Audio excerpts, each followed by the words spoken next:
통해 완성해가는 거대한 조각상이라는 제목으로 함께 말씀 나눠보기 원합니다. 여러분들, 우리가 그 삶을 살아가는 데 있어서 우리의 삶이 의미 있어지기 위해서 가장 기본적으로 필요한 두 가지가 있어요. 그게 혹시 뭔지 아세요? 우리의 삶이 의미 있어지기 위해서 기본적으로 필요한 두 가지가 있습니다.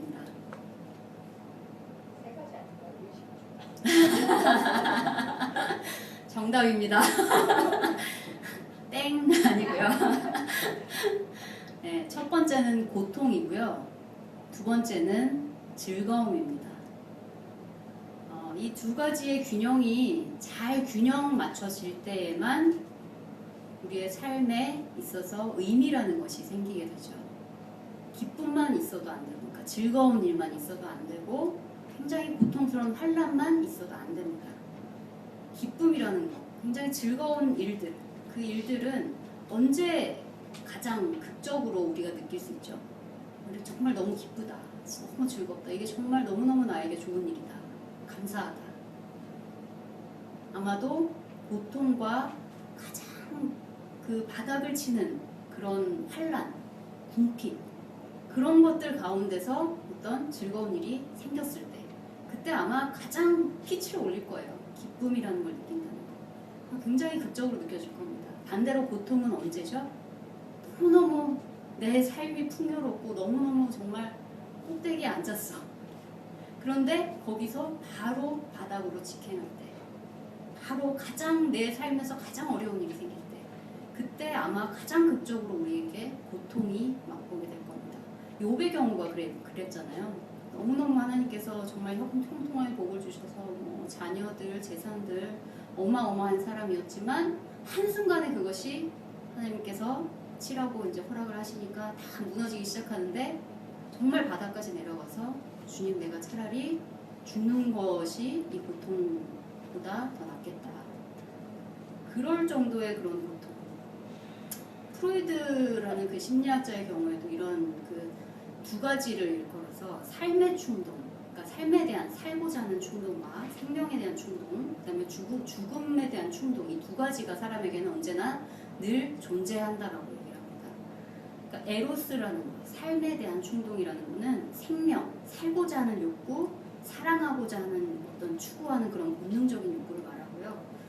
타나토스라고 불리는 죽음 충동이라는 것은 죽고자 하는 본능이 또 있다는 거예요. 그리고 파괴하고자 하는 어떤 그런 본능적인 욕구들이 언제나 존재한다는 거예요. 그러니까 그러나 삶의 의미를 느끼는 것과 삶에서 감사가 사실상 즐거운 일이 우리에게 발생했을 때, 우리에게 정말 너무너무 즐거운 일들이 계속해서 생길 때 우리에게 아무 의심 없이 정말 이게 너무너무 삶에 의미를 주는구나 라고 생각하기 쉽죠. 그러니까 삶에서 즐거운 일이 생겼을 때 보통 우리는 삶에서 의미를 찾게 된다 라고 생각하기 쉽지만, 그러나 조금만 한 발 더 나아가서 생각해보면 알 수 있죠. 삶에서 감사를 하고 삶의 깊이를 깨닫는 것, 그거는 즐거운 일과 고통스러운 일 모두에게서 온다는 사실입니다. 그러니까 가장 무서운 것은 고통스러운 일에서 발생하는 것이 아니라 삶에서 의미와 감사를 잃어버리는 일, 삶에서 기쁨과 어떤 일들이 나에게 삶에게 주는 그런 의미를 그냥 홀라당 다 잃어버리는 일, 그것이 아마 가장 무서운 일이 아닐까 하는 생각이 듭니다. 무슨 일을 해도 왜 해야 하는가에 대한 필요성을 상실하는 거죠. 가장 무서운 일입니다. 우리의 마음에 어려운 일을 당할 때마다, 아마도 이제 성경 중에서 가장 많이 읽히는 성경 그 책이 어느 부분이죠? 시편. 주로 이제 시편을 많이 읽습니다. 우리의 마음이 어려울 때 보통 이제 아침에 일어나서 한 장씩 이렇게 읽으시는 분들이 좀 많으세요. 시편의 가장 큰 특징이 뭐냐면 이 고통과 찬양이 함께 공존한다는 거예요. 삶이 힘들어서 곧 죽을 것 같은, 어쩌면 이미 영혼의 죽음을 맛보고 있는 그런 상태에서도 하나님을 바라보면서 찬양하는 것이 가능한 곳이 바로 이 시편입니다. 아무리 힘들어서 그만두고 싶을 때에도 하나님, 지금까지 나와 함께 해주셨던 하나님을 계속 계속해서 떠올리는 거예요. 그 고통의 순간에, 그 탄식의 순간에 하나님이 나에게 이렇게 해주셨지. 그 기억을 떠올리면서 감사하고 그분을 계속해서 신뢰하는 것. 삶이 평탄하고 형통할 때에 그것의 근원이 하나님으로부터 온 것임을 상기하면서 다시 한번 감사하는 것. 그 기쁨이 그저 단순한 그냥 플레저가 아닌 거예요. 쾌락이 아닌 거예요. 그 기쁨이 내 삶의 조이가 되는 거예요. 정말 이 밑에서부터 나오는 그 기쁨, 즐거움.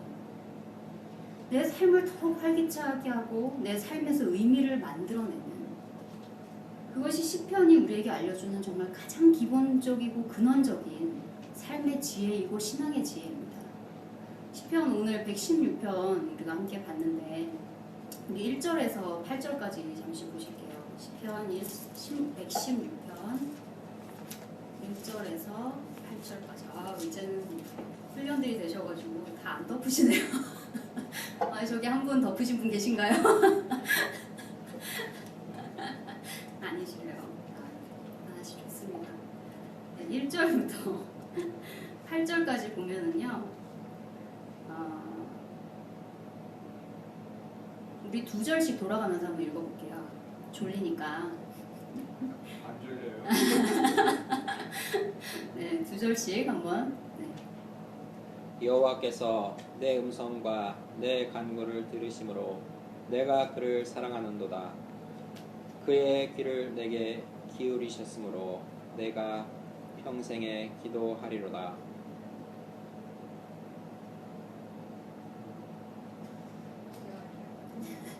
사망의 줄이 나를 지르고 수월의 고통이 내게 이르므로 내가 환난과 슬픔을 만났을 때 내가 여호와의 이름으로 기도하기를 여호와여 주께 구하오니 내 영혼을 멈추소서 말로다. 여호와는 은혜로우시며 의로우시며 우리 하나님은 긍휼이 많으시도다. 여호와께서는 순진한 자를 지키시나니 내가 어려울 때에 나를 구원하셨도다. 내 영혼아 내 평안함으로 돌아갈지어다. 여호와께서 너를 후대하심이로다. 주께서 내 영혼을 사망에서 내 눈을 눈물에서 내 발을 넘어짐에서 건지셨나이다. 아멘. 아멘. 네, 우리 그 1절에서 8절까지를 쭉 보면 물론 이제 116편 전체에 걸쳐서 시편 기자가 얘기를 하지만 이분의 상황이 지금 하나님이 은혜로우시고 정말 자비가 많으시고 이로우시고 긍휼이 많으셔서 나를 지금 너무너무 형통하게 하신다는 내용이 아니에요. 이분의 상황이 너무너무 힘든 거예요. 너무너무 힘든데 그때에 하나님께서 전에 나에게 어떻게 하셨지라는 거를 기억해내가지고 그 예전에 나에게 어떻게 하신 그 하나님을 기억하면서 하나님께 찬양을 드리고 하나님이 이런 분이시다라고 고백하고 있는 기분입니다. 그러니까 그런 기억 자체가 얼마나 사람의 삶을 지탱할 수 있도록 삶을 살아가는 사람한테 힘을 주는지 몰라요. 근데 시편 기자가 거기에 그치지 않습니다. 9절 함께 보실게요. 9절 다 같이 읽겠습니다. 9절 시작. 내가 생명이 있는 땅에서 여호와 앞에 행하리로다. 아멘. 내가 생명이 있는 땅에서 여호와 앞에 행하리로다. 내가 크게 고통을 당하였다고 말할 때에도 나는 믿었도다. 그러니까 전에 하나님이 이렇게 하셨지. 그 하나님은 변치 않으시지. 나를 지키시지. 이게 본인들 스스로를 위로하고 그 기억을 상기하고 고백하는 거에서 그치지 않고 더 나아가서 뭐라고 하냐면요. 생명이 있는 땅에서 여호와 앞에 행하리로다. 그 뭐냐면 다짐을 하는 거예요. 내가 이렇게 할 거야. 힘을 내는 거예요. 그러니까 그냥 수동적인 고백에서 그치는 것이 아니라 이 사람의 이 고통스러운 상황 가운데서도 내가 생명이 있는 하나님께서 역사하시는 이 생명이 있는 땅에서 여호와 앞에 적극적으로 행하겠다라는 겁니다. 그러니까 이 사람이 당하는 그 고통과 시련이 정말 자신을 정말 이 뭐라고 말을 하냐면 죽음의 줄이 막 칭칭 동여 맨 것 같은 그런 고백을 하죠. 그 얼마나 답답하겠어요, 그죠? 얼마나 갑갑하고 정말 마치 검은 대륙에 있는 것 같은 그런 느낌, 검은 그림자로 가득 차 있는 얼마나 우울하고 절망적인 상황이 있어요. 그런데 그런 상황 속에서도 모든 사람이 너의 고통이 정말 너무 크다고 얘기를 하는 거예요. 너무 크다. 내가 크게 고통을 당했다고 말할 때에도 라고 하는 걸로 봐서는 옆에 사람들이 야, 네가 당하는 고통이 그렇게 클 수가 없다. 그러니까 이 사람이 뭐라고 하냐면 11절에 내가 놀라서 이르기를 모든 사람이 거짓말쟁이라 했대요. 모든 사람이 거짓말쟁이라 했다. 그러니까 모두가 입을 모아서 야, 내가 저 사람이었으면 살 수가 없을 거야. 정말 저 지경의 고통 어떻게 저거를 당하고 있냐. 입을 모아서 말하는 순간에도 그를 지탱시키는 힘이 어디서 나오는지 봐야 되죠. 그를 지탱시키는 힘이 어디서 나옵니까? 환란 속에서 죽음을 보는 주변 사람들하고요. 환란 가운데서조차 생명과 희망을 보는 믿음의 사람. 너무 대조적인 장면이죠. 그렇기 때문에 그리스도인은 죽음 가운데서도 생명을 만나고요. 고난 중에서도 즐거워할 수 있는 겁니다. 현대인들의 병 중에 가장 무서운 것이 무의미함이에요. 무의미함. 삶의 의미가 없어지는 거예요. 그저 허무하고 허전한 거예요. 주변에 막 웃음거리도 많고 얼마나 즐길 게 많은지 몰라요. 정말 정심심하면 극장이라도 가서 앉아갖고 영화라도 보면 돼요. 근데요, 옛날 어른들 보면 무슨 재미로 저분은 사시나 하는 생각이 들 때가 있어요. 옛날 어른들 보면 그 시골에 이렇게 새벽에 한 새벽 5시면 보통 일어나시잖아요. 4, 5시면. 동트면 그냥 무조건 기상하셔가지고 하루 종일 밭일 하시거나 요즘 삼시세끼라는 프로그램도 있는데 삼시세끼 그냥 밥 차려 먹고 뭐 하고 나면 끝나요, 하루가. 그러면 또 저녁 8시, 9시 해지면 그냥 동시에 취침하시는 거예요. 무슨 재미로 사시나 싶은 생각이 들어요. 그런데 참 이게 참 아이러니한 거는 그렇게 무슨 재미로 사시나 할던 그 시대에는요, 자살률이 지금보다 훨씬 더 현저하게 낮았어요. 근데 참 신기하게 정말 너무너무 누릴 것도 많고 즐길 것도 많은 이 현대 사회에서는 자살률이 어마어마하게 치솟고 있어요. 참 얼마나 우리한테 많은 질문을 던지는 부분인지 모르겠습니다. 몸의 죽음이요, 영혼의 죽음이 아닌 거죠.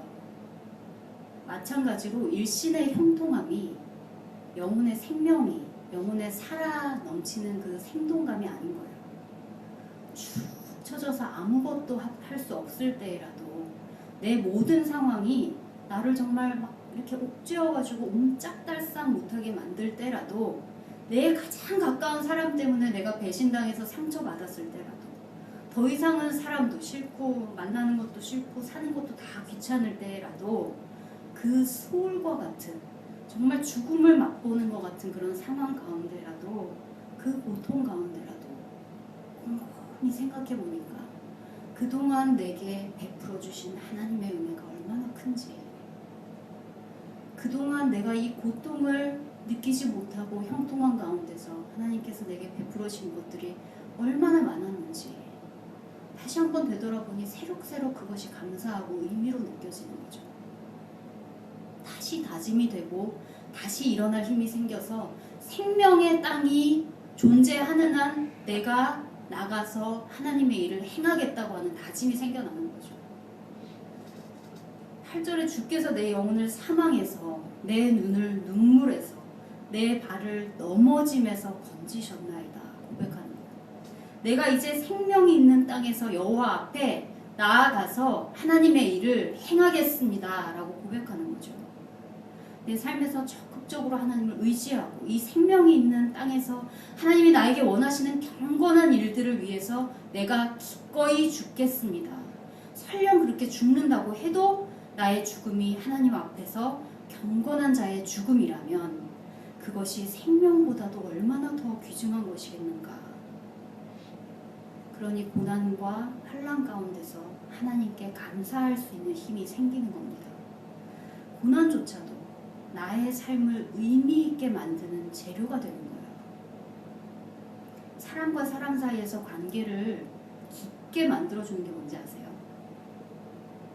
이 상담가로서 내담자를 만나서 아주 짧은 시간이잖아요. 사실은 우리가 뭐 진짜 수십 년 이제는 뭐 100세 시대 얘기하는데 그 시간에 비하면 상담자가 내담자와 만나서 얘기를 나누는 시간은 굉장히 짧아요. 그죠? 기본 10주기, 그러니까 10주예요. 10주 기본. 그게 시간으로 따지면 10시간이에요. 기본 상담 회차만 맞춰도 되는 사람들은 기본 회차만 만나고 끝난다고 했을 때, 가정했을 때. 그런데 그것이 내 삶에 어마어마한 영향력을 미치는 거예요. 참 신기한 일이죠. 그런데요, 10년을 만나도 수십 년을 만나도 그냥 껍데기 같은 관계가 있어요. 그러면 과연 사람과 사람의 관계 가운데서 뭐가 도대체 관계를 깊이 있게 만드는가? 공감이죠. 그런데 이 공감은 어디서부터 나오느냐? 내가 겪어보지 못한 거는 상상은 할 수 있지만 공감하지는 못해요. 힘들어요, 공감하기가. 내가 나의 부모의 죽음을 경험해보지 못했기 때문에 다른 사람이 갑작스럽게 부모님을 잃었을 때의 그 느낌이 상상은 되지만 100% 마음 깊은 데서 공감이 안 되는 거예요. 공감이죠. 근데 이 공감이 어디서도 나오느냐? 관계가 깊어지는 거. 결혼식에는 안 가도 어디는 가라고요? 장례식장에는 가라고. 이 고통이 사람의 삶에서 우리의 의미를 갖게 하는데 얼마나 큰 역할을 하는지가 제일 잘 보여지는 부분이에요. 고통을 느껴본 사람은요, 다 같은 상황에 있는 다른 사람의 고통을 느끼고 있는 다른 사람의 상황을 너무너무 100% 잘 이해할 수 있습니다. 거기서 관계의 깊이가 형성되는 거예요. 내 마음을 저 사람이 안다라고 느꼈을 때, 저 사람의 마음을 내가 너무 잘 안다라고 느꼈을 때, 거기서 관계의 깊이가 형성되고 거기서 만나지는 거예요, 존재가. 치유가 일어납니다. 거기서. 참 아이러니한 거죠. 쾌락을 만나면 허무함이 생겨요. 막 먹고 부어 마시자 즐기자 하는 사람들끼리 만나면요, 그 사람들 헤어지고 나면 허무하고 허전한 것밖에 안 남아요. 그런데 고통의 경험을 만나면요, 깊이가 생기고 의미가 생겨요. 참 희한한 일이죠. 다른 일을 위해서 목숨을 내어주면 죽음으로써 생명이 살아나게 되는 것과 같은 이치입니다. 그것이 하나님의 사랑이고 우리의 삶이 가지고 있는 굉장히 양가적인, 굉장히 아이러니하지만 굉장히 한 동전의 양면과 같은, 하나지만 굉장히 다른 면을 가지고 있는 거예요. 신영복이라는 그 시인이자 작가고 또 살아계셨을 때 성공회대 신학대 교수로 계셨던 분인데, 그분이 감옥으로부터의 사색이라는 글을 쓰셨죠. 거기에 이런 부분이 나옵니다. 제가 굉장히 좋아하는 부분인데, 여름 징역살이 없는 사람이, 그러니까 여름에 징역살을 해보지 않은 사람, 그렇지만 지금 감옥에 있는 사람이에요. 그런 사람이 살기는 겨울보다 여름이 낫다라고 하지만 교도소에 우리들은 없이 살기는 더합니다만 차라리 겨울을 택합니다. 왜냐하면 여름징역의 10가지, 20가지 장점을 일시에 무색하게 해버리는 결정적인 사실, 여름징역은 자기의 바로 옆사람을 증오하게 한다는 사실 때문입니다. 모로 누워 칼잠을 자야 하는 좁은 잠자리는 옆사람을 단지 37도의 열덩어리로만 느끼게 합니다. 이것은 옆사람의 체온으로 추위를 이겨나가는 겨울철의 원시적 우정과는 극명한 대조를 이루는 형벌 중의 형벌입니다. 자기의 가장 가까이에 있는 사람을 미워한다는 사실, 자기의 가장 가까이에 있는 사람으로부터 미움받는다는 사실은 매우 불행한 일입니다. 더욱이 그 미움의 원인이 자신의 고의적인 소행에서 연유된 것이 아니고 자신의 존재 그 자체 때문이라는 사실은 그 불행을 매우 절망적인 것으로 만듭니다. 그러나 무엇보다도 우리 자신을 불행하게 하는 것은 우리가 미워하는 대상이 이성적으로 옳게 파악되지 못하고 말초 감각에 의하여 그릇되게 파악되고 있다는 것, 그리고 그것을 알면서도 증오의 감정과 대상을 바로잡지 못하고 있다는 자기 혐오에 있습니다. 정말 대단한 글이죠. 제가 정말 너무너무 사랑하는 글이에요. 굉장히 그 셀프 리플렉션, 그러니까 자기 자신을 바라보게 하는 굉장히 그 중요한 메시지를 담고 있어요. 그러니까 겨울에는 서로 너무너무 추우니까 어떻게 해요? 부둥켜 안는 거예요, 서로. 그러니까 그 원초적이고 원시적인 행위가 사람 사이에 얼마나 그 끈끈한 정을 만들어내는지 몰라요. 그런데 여름이 되면 그 끈끈했던 정이 온데간데 없이 사라지고 어떻게 돼요? 감방의 동료들이 서로 원수가 된다는 거예요. 한 명 한 명 체온이 더해질 때마다 너무 더워지기 때문에 서로가 서로를 싫어하게 되는 지옥과 같은 세상이 벌어지는 거예요. 그죠? 그러니까 너무 막 이 신영복 시인이 말하지만 겨울에 없이 살기는 더한 거예요. 배는 더 고프고 더 춥고 더 힘들고. 그렇지만 그런 겨울이 차라리 서로를 미워하고 내 마음속에 쌓던 이 힘든 것보다는 피상적인 그런 부요함보다는 나은 거예요. 그러니까 언뜻 생각해보면 생명은 생명을 낳고 죽음은 죽음을 낳는다고 생각하기 쉽고 고통은 고통을 부르고 즐거움은 즐거움과 잘 어울린다라고 생각하기 쉽지만 실상 삶에서 가지는 우리의 경험은 그렇지 않다는 거예요. 신앙 속에서 고난의 시간은 그동안 나에게 하나님의 그 은혜가 어떠했는가를 다시 한번 깨닫게 해주는 거죠. 어떤 형편에서도 하나님을 바라보게 하고 삶에서 희망을 보게 만드는 거예요. 신앙이 없는 즐거움은 어때요? 언제 무너질지 모르는 모래성과 같아서 우리의 삶이 작은 돌부리에만 걸려 넘어져도 우리는 넘어지고 다시 일어나지 못하는 거죠. 고통도 기쁨도 의미에서 발생하는 겁니다. 환난이 반드시 비극도 아니고요. 형통함이 반드시 기쁨과 감사도 아닌 거죠. 삶의 의미는 우리의 뿌리가 어떠한 형편에도 하나님 안에서 뿌리가 깊이 박혀서 내가 주님 안에서 주님이 내 안에서 계시는 그곳에서 생긴다는 거죠. 얼마 전에 그 종영한 아이가 다섯이라는 드라마가 있었어요. 제가 굉장히 즐겨봤는데 거기에 그 드라마 한국 드라마 아이가 다섯이라는 드라마가 있었어요. 거기에 하연이 만한 막내 여자 딸아이가 나와요. 근데 그 아이에게 돌멩이 동생이 하나 있어요. 돌멩이 동생. 요만한 동생이에요. 좀 이상하죠, 돌멩이 동생? 돌멩이인데 넙대대하게 그냥 생겼어요. 근데 거기에 눈도 그리고 입도 그리고 코도 그리고 항상 웃는 이 돌멩이 동생이에요. 잠잘 때도 끌어안고 자고 화장실에 가도 데리고 가고 밥 먹을 때도 밥을 같이 먹여주면서 동고동락하는 사이예요. 이 동생을 하루는 이 아이가 목욕을 정성껏 시켜가지고 닦아가지고 일광욕을 시키겠다고 옥상에 거의 모셔놓고 이제 잠시 내려가요. 그 사이에 아는 할아버지가 올라와가지고 뭐 이 돌멩이가 여기 있어? 이러고 집어 던진다고요.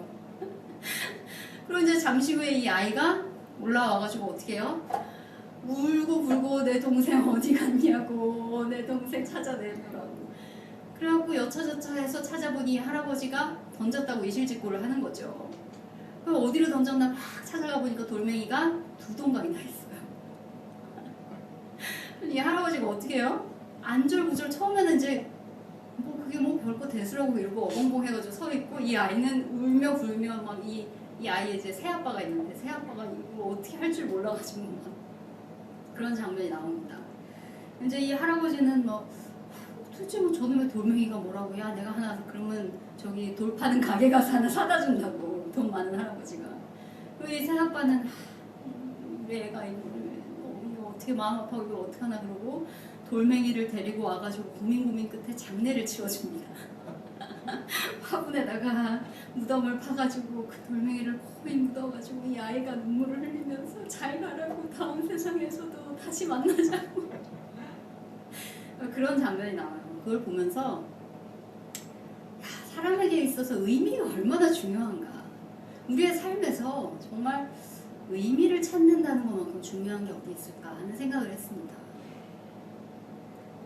정말 뭐 누가 지나가는 누가 봐도 의미 없이 바라보면 그냥 아무것도 아닌 돌멩이. 오히려 가치로 따지자면 돌멩이 가게에서 파는 돈 주고 사오는 그 돌멩이가 더 귀할 수 있는 거예요. 그런데 이 아이에게는 세상 그 어떤 것보다 귀중한 돌멩이인 거죠. 우리의 삶이 조각상을 만들어내는 과정과 같은 거라고 저는 생각을 해요. 오늘 본문 말씀을 읽으면서 문득 그런 생각이 들었습니다. 어떤 조각가가 너무너무 멋진 사자상을 만들고 나서 기자가 그 사람에게 물었다 그러죠. 어떻게 해서 이렇게 멋진 크고 거대한 사자상을 정교하게 만들어낼 수 있었냐. 이 조각가가 하는 말이 내가 한 건 별거 없다. 내가 한 것은 단지 사자가 아닌 것 같은 부분을 잘라낸 것뿐이다. 이렇게 말을 했대요. 조지아주 제가 이제 한동안 살았었는데 거기에 보면은 그 스톤 마운틴 돌산이 있어요. 스톤 마운틴이라는 산이 있는데 그게 이제 굉장히 유명한 데입니다.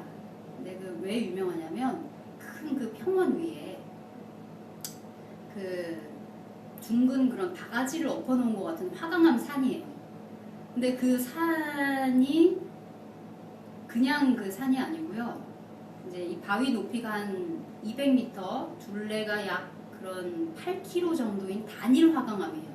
단일 화강, 그러니까 쪼개지지 않은 단일 화강암인데 이게 세계 최대의 크기래요. 그런데 이 바위 정면에 혹시 아세요? 스톤 마운틴? 바위 정면에 조각이 새겨져 있어요.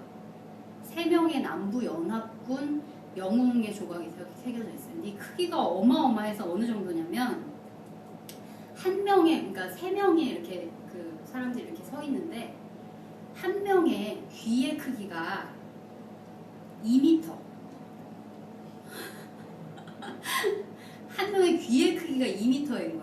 그러니까 2m면 어느 정도예요? 이 천장 정도 되나요? 그죠? 이게 귀인 거예요. 그래서 유명해요. 어마어마하게 크거든요. 실제로 가보면. 이 작품이 1923년도에 시작이 돼서 몇 년도에 끝났냐면 제일 가까이 맞추시는 분께 아무것도 없지만 그래도 한번 맞춰보실까요? 23년도에 시작했어요. 완공을 몇 년 할게요? 2년 후. 2년 후. 네. 그럼 25년.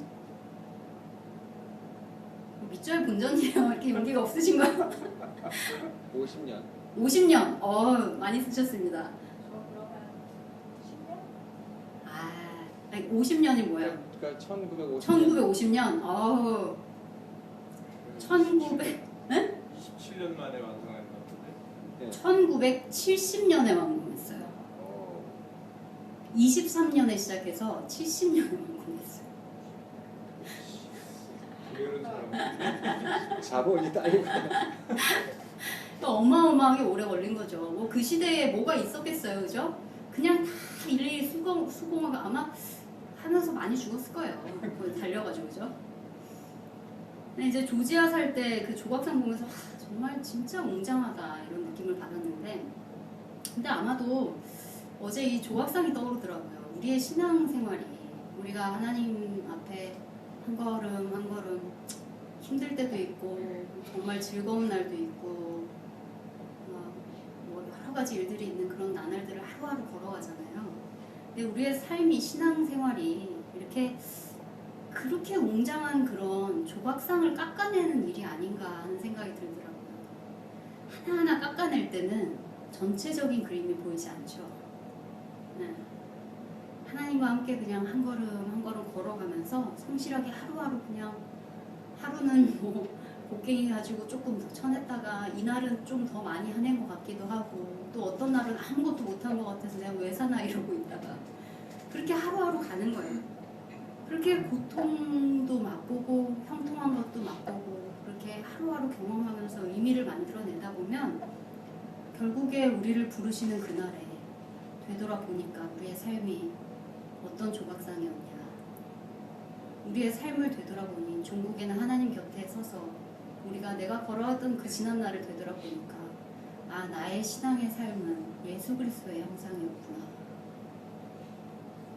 내가 걸어왔던 그 길이 조각 하나하나가 새겨져서 예수 그리스도의 형상을 만들어냈구나. 그럼 진짜 얼마나 멋지고 좋을까요? 네. 지금 하루하루 정말 내가 뭘 하고 있는 건가 하는 정도의 수준으로 그 웅장한 것 가운데 2m 되는 귀 조각 하나 파자고 몇 날 며칠 몇 달을 거기에 그러고 매달리고 있는 나, 지쳐가고 있는 나. 그러면서 내 자신을 스스로 토닥이려고 노력도 해보고 기도도 해보고 별짓을 다 해보고 의미를 잃지 않고 그래도 나아가 보려고.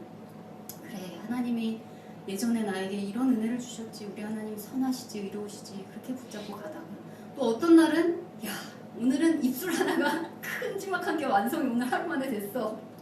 너무너무 신나고 좋아요. 근데 정작 이게 내가 잘 가고 있는 거야. 한눈에 안 보이는 거죠, 내 삶이, 조각상이. 15절 함께 보실게요. 116편 15절. 116편 15절 다 같이 함께 봉독하시겠습니다. 시작. 그의 경건한 자들의 죽음은 여호와께서 보시기에 귀중한 것이로다. 아멘. 비록 때로는 내 삶에서 하나님 안 계시는 것 같고, 나 사랑하지 않으시는 것 같고, 남들 다 잘 사는 것 같고, 남들 자식들은 다 그냥 성장해가지고 저렇게 부모 뒷바라지도 잘하는데 나는 이게 뭔가. 또 거꾸로 내 친구들은 다 저렇게 잘 성장해가지고 지 부모 호강시켜주는데 나는 이 지금 뭐하고 있는 짓인가 싶고, 내가 지금 잘하고 있는 건가 싶고, 그렇게 그치만 그럼에도 불구하고 길 잃지 않고 하나님을 향해서 곧게 뚫려있는 기찻길 한 걸음 한 걸음 걸어가는 심정으로 그렇게 가다 보면 그 경건한 사람의 죽음과 같은 하나님 앞에 서는 날이 오는 거죠. 그리고 되돌아보니까 내 삶에 새겨진 하나님께서 나를 이리 와라 이리 와라 다독이시고 재촉하시고, 그래서 끌려 조각상을 하나하나 완성시켜 봤더니, 아, 내가 새긴 조각상 예수 그리스도의 형상을 보고 저렇게 수많은 사람들이 영향을 받고 살아나고, 내 죽음으로 인해서, 내 희생과 내 고통으로 인해서 저 수많은 사람들이 하나님 앞에 은혜를 받고 다시 서게 됐구나, 다시 생명을 얻게 됐구나, 나를 통하여 나를 사용하셔서 하나님이 저 많은 생명들을 살려내셨구나 하는 그 날이 올 줄로 믿습니다. 지금 바로 가고 계신 거라면, 지금 하나님 앞에 내가 진심을 다해서 때로는 넘어지고 때로는 실패하고 낙담하지만 그럼에도 불구하고 내가 하나님 나 잘 가고 있는 거 맞죠? 한순간 한순간 그렇게 붙들고 나아가면, 그러면 하나님께서 종국에는 우리의 경건한 자들의 죽음을 통해서 하나님께서 너의 삶이 정말 귀중한 것이었다, 너의 죽음이 정말 귀중한 것이었다 말씀해 주시는 그런 영광된 삶이 우리의 삶의 끝에 있을 거라고 믿습니다. 아멘. 다시 되돌아 생각해 보면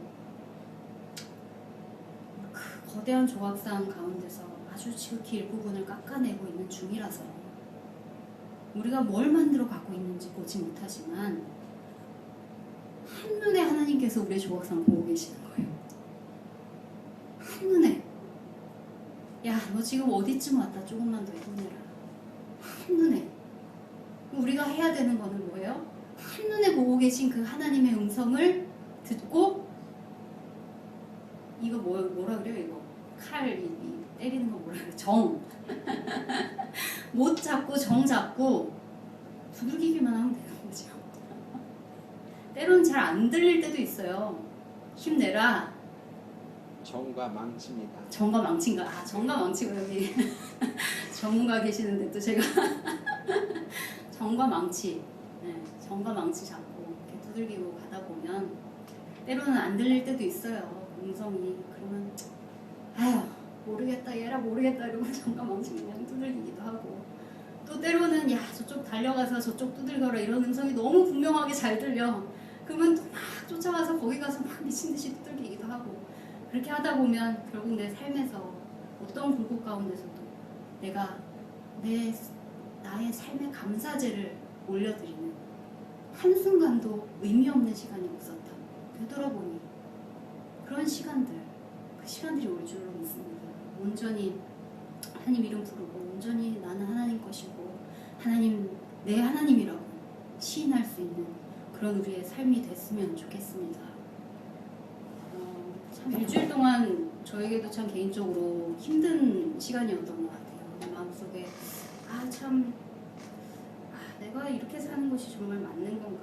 하나님께서 나를 이렇게 살라고 부르셨나? 내가 정말 잘 가고 있는 건가? 하는 그런 생각 하나님께서 많이 하게 해주셨는데 낙심이 되기도 하고 참 절망 가운데 있게 하시더라고요. 그렇지만 그 가운데서 하나님께서 너 잘 가고 있다 이렇게 말씀 들려주시는 것 같아요. 네, 제가 성경 본문 이제 찾으려고 가만히 앉아서 기도를 하는데 이 말씀 주시면서 마음에 이런 그 의미를 깨닫게 해주시더라고요. 아마도 이 말씀을 함께 나누게 하신 데는 제게 이 말씀을 주셨듯이 아마도 여기 계신 분들 모두에게 하나님께서 깨닫기를 원하시는 뭔가가 있으실 줄로 믿습니다. 아멘.